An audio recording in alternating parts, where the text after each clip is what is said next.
1983 में अत्यंत धर्मनिष्ठ वैज्ञानिकों की एक टीम ने एक अज्ञात सुविधा में एक मौलिक प्रयोग किया। वैज्ञानिकों ने सिद्धांत दिया था कि बिना किसी इंद्रियों या उत्तेजनाओं को समझने के तरीकों तक पहुंच के बिना एक इंसान भगवान की उपस्थिति को महसूस करने में सक्षम होगा।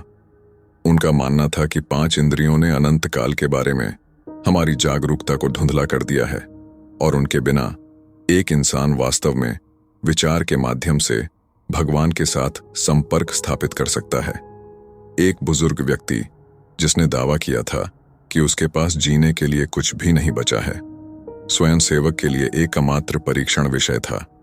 उनकी सभी इंद्रियों को शुद्ध करने के लिए वैज्ञानिकों ने एक जटिल ऑपरेशन किया जिसमें मस्तिष्क से प्रत्येक संवेदी तंत्रिका कनेक्शन को शल्य चिकित्सा द्वारा तोड़ दिया गया।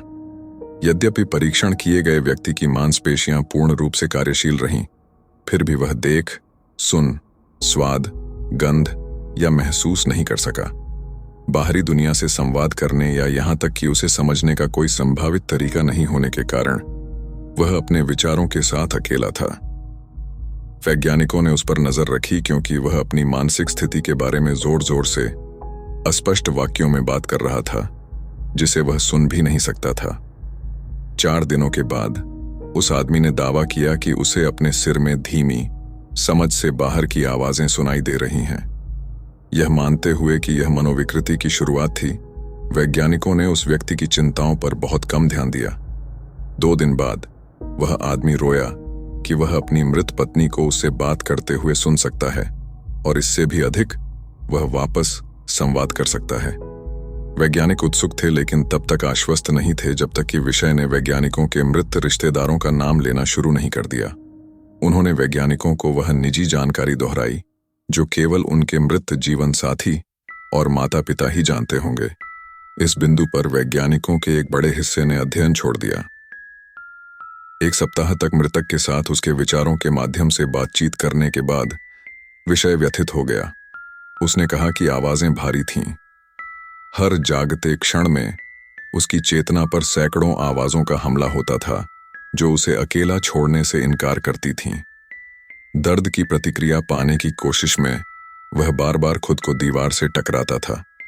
उसने वैज्ञानिकों से शामक औषधियों की भीख मांगी ताकि वह सोकर आवाजों से बच सके। यह युक्ति 3 दिनों तक काम करती रही जब तक कि उसे रात में गंभीर भय नहीं होने लगा। विषय ने बार बार कहा कि वह मृतक को सपने में देख और सुन सकता है। केवल 1 दिन बाद भौतिक दुनिया में कुछ महसूस करने की उम्मीद में विषय ने चिल्लाना और अपनी गैर कार्यात्मक आंखों पर पंजा मारना शुरू कर दिया।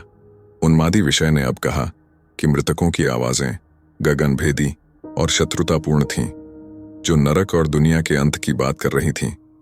एक बिंदु पर वह लगातार 5 घंटे तक कोई स्वर्ग नहीं, कोई क्षमा नहीं चिल्लाता रहा। वह लगातार मारे जाने की भीख मांगता रहा, लेकिन वैज्ञानिकों को यकीन था कि वह ईश्वर से संपर्क स्थापित करने के करीब था। 1 और दिन के बाद विषय अब सुसंगत वाक्य नहीं बना सका। वह पागल सा प्रतीत हो रहा था और उसने अपनी बांह से मांस के टुकड़े काटना शुरू कर दिया। वैज्ञानिक परीक्षण कक्ष में पहुंचे और उसे एक मेज पर रोक दिया ताकि वह खुद को मार न सके। कुछ घंटों तक बंधे रहने के बाद विषय ने अपना संघर्ष और चीखना बंद कर दिया। वह छत की ओर एकटक देखता रहा और आंसुओं की बूंदें चुपचाप उसके चेहरे पर बिखर गईं। 2 सप्ताह तक लगातार रोने के कारण विषय को मैन्युअल रूप से पुनर्जलीकरण करना पड़ा।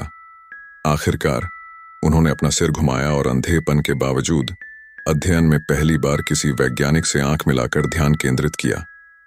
वह फुसफुसाए, मैंने भगवान से बात की है और उसने हमें छोड़ दिया है, और उसके महत्वपूर्ण संकेत बंद हो गए। मृत्यु का कोई स्पष्ट कारण नहीं था,